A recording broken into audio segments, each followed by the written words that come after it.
Hey everybody! In today's video, I want to share with you 5 things that really helped me break into the destination wedding photography business. I have been so lucky these last few years. I don't know if I would call it luck. I think it's luck, but luck comes from a lot of action and a lot of hard work, and I'm always the first one to acknowledge that in each of the people who I know and admire who have created the businesses that they want. And I have put together 5 ways that I have been able to do destination wedding photography, from Ireland to Singapore to Russia to France to New York. All of the places that I want to go and be and spend time with, I've been able to do that, and it's just growing and growing. So I wrote down 5 of the ways that I started at the beginning and how they can hopefully help you too. So number 5, you need to travel more. The only way people are going to hire you to be a destination wedding photographer is if you show that you travel and are comfortable with traveling. That might be a big obstacle for many people. The biggest excuses I hear, and I've used them before in my life, is that we don't have enough time and we don't have enough money. And so a lot of people say, oh, I want to be a destination wedding photographer, but it's so easy for you because you have all this time and money, which was not true when I started out at all. And it's not true for anyone when they start out. We're not rolling in money and we're not rolling in time. But if you're committed to making it happen, it will happen. So strategically planning trips of destinations that you want to go to. So let's say you want to photograph a wedding in Paris. Then you need to plan a trip to Paris. And when you're in Paris for those few days, you need to collaborate like crazy. Do 2 or 3 shoots a day, whatever you can for however long you can, so that when you come back to America or wherever you're staying, you will have enough content to start being able to brand yourself as someone who travels. It's not enough just to travel once to say, oh, I went to Paris for a week.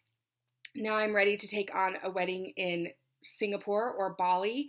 If you have not ever traveled before, there's a lot to know, and traveling really is a skill. It's really important. So focusing on that, using your time and money wisely, maybe forego certain equipment and start renting that for your business, and use that $1,000 or $2,000 or $3,000 to plan a trip and a shoot somewhere so that you can start having that experience and seeing what it's like to travel.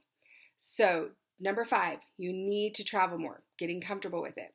Number 4 is you need to have a brand that when people see it, they associate the word destination. When I teach my workshops or my one-to-one tutorials, I have my clients, photographers like you, write down 3 words that they want to really identify as their voice and their brand. And I remember very early on, somebody did this exercise with me and it was very helpful, which is why I do it.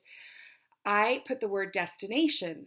I wanted to be associated with destination. I wanted to be the photographer who traveled. I wanted to be known for shooting weddings on a global basis.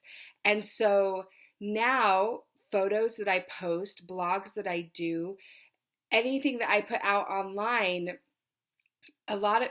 they all have to do with my 3 words, and one of those words is destination. And so I think if you follow me on Instagram or Facebook or anything like that, when you see my name come up, it's almost like, ooh, where's Darcy at? Or where has she been traveling? Or what is she up to next? Because my clients want to see that I'm comfortable in traveling the world and comfortable taking photos in all of those different locations.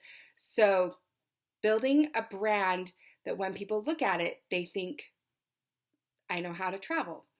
Number 3, let me get my notes, is networking. Now, that is a really simple thing, and you can cast it off and think, oh, whatever, it's not that important. But I will tell you, networking is the key to any success in any business that you want to do. Being good to people, being kind to people. Do not backstab people. Do not talk about people behind their back. Do not get into Instagram wars.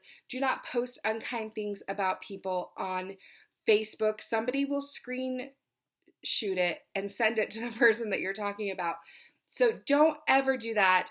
And I will say some of my biggest breakthroughs with weddings came from referrals from other photographers who weren't able to make it. I love them. I want to treat them very well. It came from meeting people at women's groups. I go to women networking group. I am a part of a mastermind. I attend various workshops outside of the photography world so I can source new clients. Beyond that, I mean, I do a lot. I think people would be surprised at the amount of hours and time I spend building relationships with not only vendors, but people, and how much that has helped my business. I go into it really in depth. Maybe I'll go into it really in depth in another video. I do it pretty in depth in my workshop, but I would suggest one of the books I would suggest that you read is called Never Eat Alone. It's not a diet book. It's about utilizing the time that we have for meals to network and to make new friends and to make new acquaintances, and how that can really lead to success. So number 3 is networking. Number 2, again, it's so boring, but how many of us really do it? Consistency. Consistency is the key to all success. And being innovative and marketing right, but that's for another video. So consistency. You can't just travel once and think, oh, I'll be a destination wedding photographer. You have to really start building it, really start planning those strategic shoots in different locations. That's just how it is. I mean, there might be a few other lucky breaks or something that will happen, or maybe one client who loves you enough to get you over there, and that will be a foot in the door too.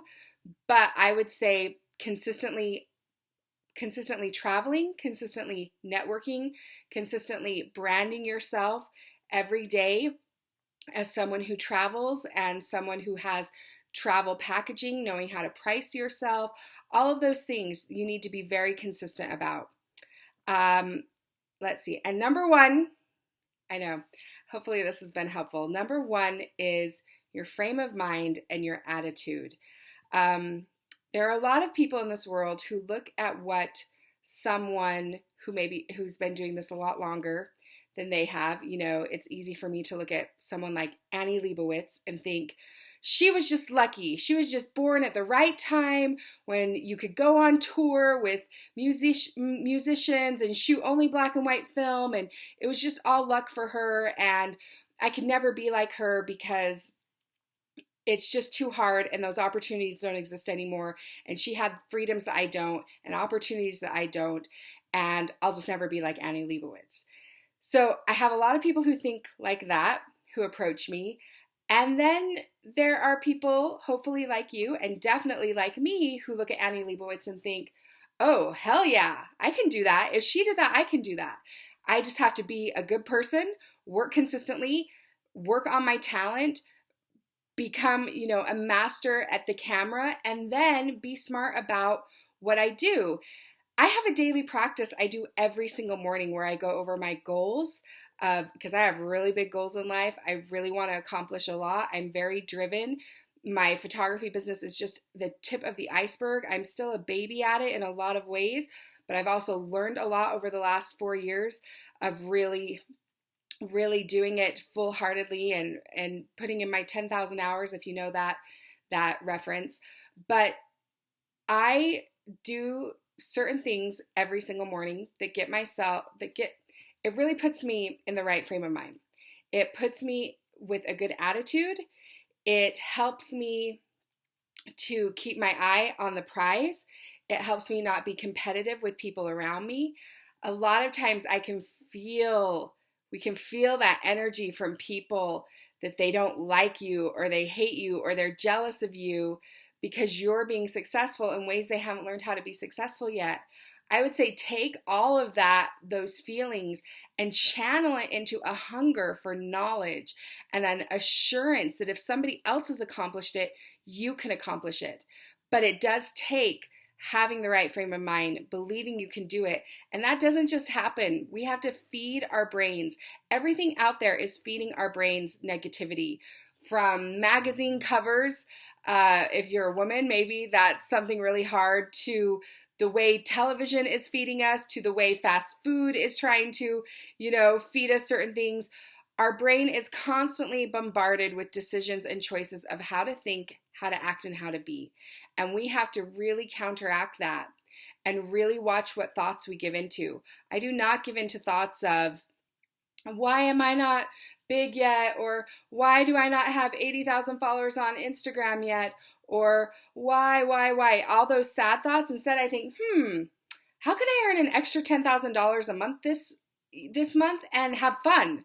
That's a question that is good. Or how can I get up to 50,000 Instagram followers and make it exciting? I don't want things to be a job or a chore or feel like I'm just working the daily grind. No, I chose my life. I love my life. This business is something I'm so passionate about. I am full of gratitude every day that I get to do it.